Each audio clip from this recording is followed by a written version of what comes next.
খাতায় হাসরের ময়দানে রেখে দিলাম।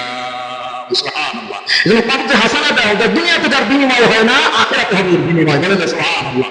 যাকাত যারা আদায় করে তারা কি যাকে যাকাত দেয় তার থেকে কিছু চায়? বলেন, তার থেকে দুনিয়াতে কিছু পাওয়ার কোনো আশা আছে? না, ফরজ বিধান আদায় করবে, বিনিময় দিবেন আল্লাহ হাসরের ময়দানে। সুবহানাল্লাহ। এজন্য বলেন আল্লাহ আমাকে কর্জে হাসানা দাও। এখন কর্জে হাসানা কেন আল্লাহকে দিব? আমি তো টাকা অর্জন করলাম, আমি সম্পদের মালিক হলাম, কোটি কোটি টাকার মালিক আমি হয়েছি, এখন আল্লাহকে কর্জে হাসানা কেন দিব? আল্লাহ পাক বলেন দিবা এই জন্য, ওয়ামা তুকদ্দিমু লিআনফুসিকুম মিন খাইরিন তাজিদুহু ইনদাল্লাহ।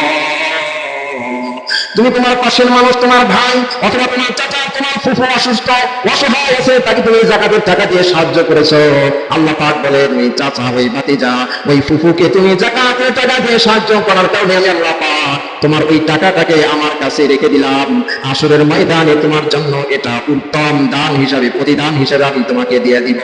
সুবহানাল্লাহ। আপনি দিয়েছেন মানুষকে, আল্লাহ আসরের ময়দানে নিজ হাতে তার প্রতিদান দিবে। বলেন সুবহানাল্লাহ। কত সুন্দর।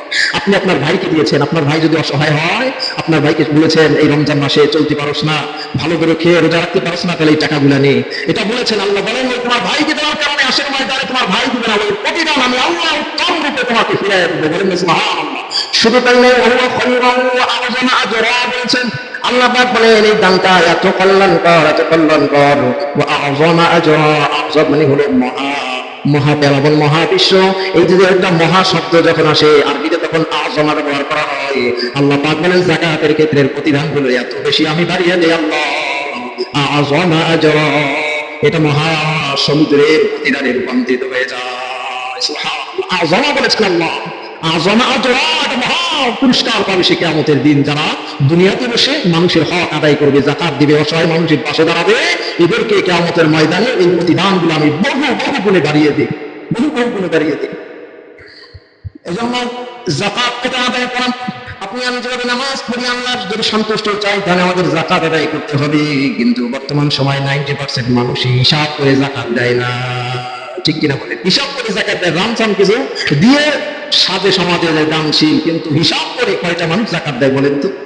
1 কোটি মানুষের টাকা থাকলে তার 1 কোটি টাকায় 2.5 লাখ টাকা আসলে যাকাত কত লাখ বলেন?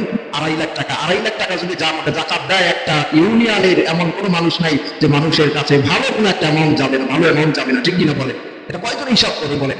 হয়তো কি করবে 100-200 কাপড় দিয়ে সাজবে যে অনেক বড় দানশীল মানুষ, সিরিয়ালে সেই রোজার দিনে ঘাম ছড়িয়ে সিরিয়ালে বসে থাকবে, রোজাদার মানুষগুলো কষ্ট করবে ওই 100-200 টাকার একটা কাপড়ের জন্য, ঠিক কিনা বলেন? যদি ওইটা এই দামগুলো আসলে দাম নয়, এগুলো ইসলামও সাপোর্ট করে না। ইসলাম বলে যাকাত যারা আদায় করবে তাদের সম্পূর্ণভাবে মূল্য দিতে হবে, যাকাতের অর্থ দিতে হবে। যাকাতের কি দিবে বলেন? অর্থ দিবে। অসহায় মানুষকে আপনি অর্থ দিয়ে দিবেন, এরপরে সে তার প্রয়োজন যেটা সেটা সে কিনে নিবে।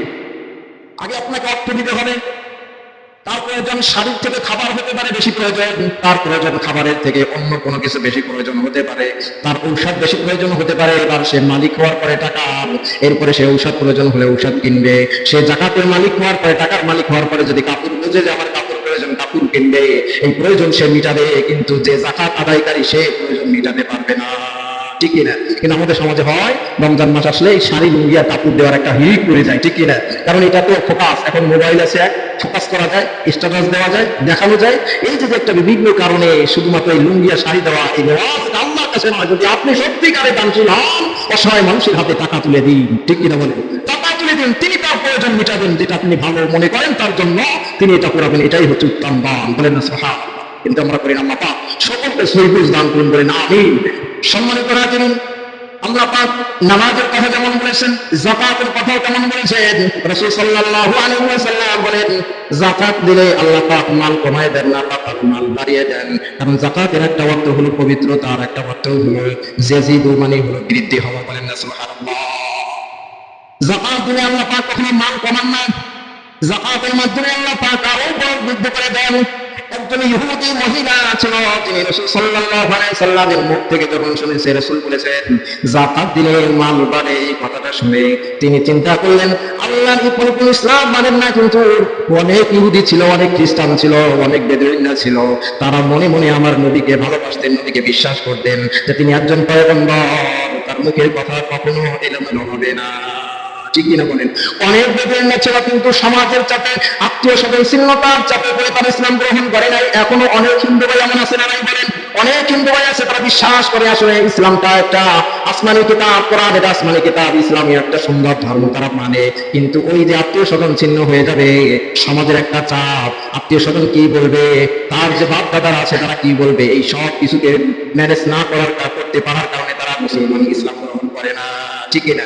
রাসূলের জামানায় ইহুদি রাসূলের কথা বিশ্বাস করলো, রাসূল বলেছে যাকাত দিলে মাল ধরেন, মালের কোনো ক্ষতি হয় না, মাল হেফাজত থেকে যারা জাকাত দেয় ওদের মাল আল্লাহ নিজে সংরক্ষণ করেন। তাহলে ওই মহিলা ইহুদি বলে তিনি চিন্তা করলেন, পয়গম্বর বলেছেন এমন কথা, তাহলে আমার যত মাল আছে সমস্ত মালের 4 ভাগের 40 ভাগের 1 ভাগ আমি আল্লাহর রাস্তায় দিয়ে দিব। বলেন না সুবহানাল্লাহ। একজন ইহুদি মহিলা আল্লাহ রাসূলের এই কথাটা ট্রাই করার জন্য তিনি 40 ভাগের 1 ভাগ দিয়ে দিলেন। কিতাবের ভিতরে এসেছে মহিলা যখন দেওয়ার পরে ওই সময় তো আরবের মানুষগুলো, মদিনার মানুষগুলো তারা ব্যবসা করতেন, সিরিয়ায় তারা মাল পাঠাতেন, আবার সিরিয়া থেকে মাল এনে মদিনায় ব্যবসা করতেন। আর তৎকালীন সময় এত গাড়ির ব্যবস্থা ছিল না, তৎকালীন সময় ছিল উট, কি বলেন উট, যেগুলোকে মরুভূমির জাহাজ বলা হয়, উটে নিয়ে তারা ব্যবসা করতো। 100 উট বোঝাই করে মহিলা ব্যবসায়িক মহিলা ছিল। তৎকালীন সময় অধিকাংশ ইহুদিরা ব্যবসায়ী ছিল, তারা চাকরি বাধা পছন্দ করতেন না, ব্যবসা বেশি করতেন। এই জন্য ব্যবসার ভিতরে যে আল্লাহ বরকত রেখেছেন আমাদের সমাজের অনেক মানুষ আমরা বুঝতে চাই না। ঠিক না?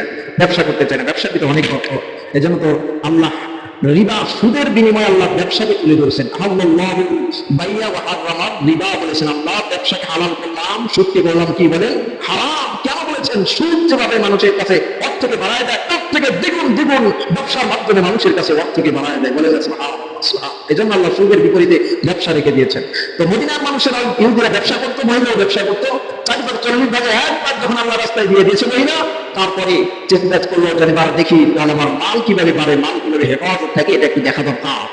মহিলার মাল সিরিয়ায় ব্যবসার উদ্দেশ্যে 100 উট বোঝাই করে লোকজন বানানো তার মাল ব্যবসার উদ্দেশ্যে প্রতিমধ্যে আসার সময় আবার ওই উটগুলো বোঝাই করে নিয়ে যখন মদিনায় ফিরে আসে, প্রতিমধ্যে গাছে দুষ্ট ডাকাতের লোকেরা প্রতিমধ্যে একটা নীরব জায়গায় মানুষের অর্থ লুণ্ঠন করা শুরু করে দিয়েছে। মহিলার কানে চলে আসলো, মদিনায় আওয়াজ আসলো যে এই রাত্রে বড় একটা কাফেলা তারা সিরিয়া থেকে আসছিল, এদের মাল সম্পদ ডাকাতেরা লুণ্ঠন করে নিয়ে গেছে। এই কথা আসার সঙ্গে সঙ্গে মহিলা বলল, আমি তো মোহাম্মদের কাছে শুনেছি যদি আকার দেওয়া হয়, জাকাত দেওয়া হয়, তাহলে মাল বাড়ে, মাল ক্ষতি হয় না, আল্লাহ হেফাজত করেন। মোহাম্মদ বলল তাহলে আমার মাল কিভাবে ধ্বংস হলো, আমি তো মোহাম্মদকে গিয়ে ধরবো। বললো মোহাম্মদ সাল্লাল্লাহু আলাইহি সাল্লামকে জিজ্ঞাসা করবো, আমি তো যাকাত দিলাম, তাহলে আমার মাল কেন নষ্ট হলো, এটা পরিবার তাকে দিতে হবে। পর্যন্ত ছাড় দেয় নেই। মোহাম্মদ সাল্লাল্লাহু আলাইহি সাল্লামকে কাছে যখন রওনা দিবে, হঠাৎ দেখে বাড়ির চতুর্পাশ দিয়ে উটের যে আওয়াজ আছে, আওয়াজগুলো মহিলা শুনতে পায়। বাহিরে বের হয়ে এসে দেখে তার সমস্ত মালগুলো, উট নিয়ে এগুলো সব মাল নিয়ে মদিনায় ফিরে এসেছে। লোকদের জিজ্ঞাসা করলো, আমি তো শুনলাম যে আপনি ডাকাতরা নাকি ধরেছে, সমস্ত কাফেররা সম্পদ লুণ্ঠন করে নিয়ে গেছে, তাহলে আমাদের সম্পদগুলো কিভাবে হেফাজত করছে?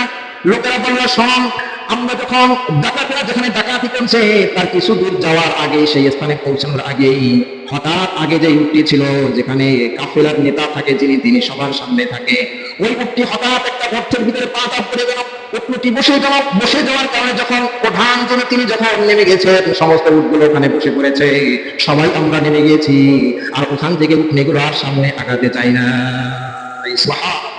উটনিগুলো সামনে আগাতে চাইল না, আর ওখান থেকে আর কিছু দূর সামনে এই জায়গাটা সমস্ত মালগুলো লুণ্ঠন করে নিচ্ছিল। ওই জায়গাটায় যদি উটনিগুলো বসে না যেত, তাহলে আমরা ওই ডাকাতের যে স্থানটা ছিল ওই স্থানে ঢুকে পড়তাম, আর ওই স্থানে যাওয়া মাত্রই আমাদের সব মালামালগুলো লুণ্ঠন হয়ে যেত। এই জন্য আল্লাহ পাক বলেন, যদি যাকাত দেয় তোমার মালটা পবিত্র হবে, আর মাল যখন পবিত্র হবে ওই মালের হেফাজতকারী আমি আল্লাহ হয়ে যাই। কিন্তু আমরা মনে করি একটা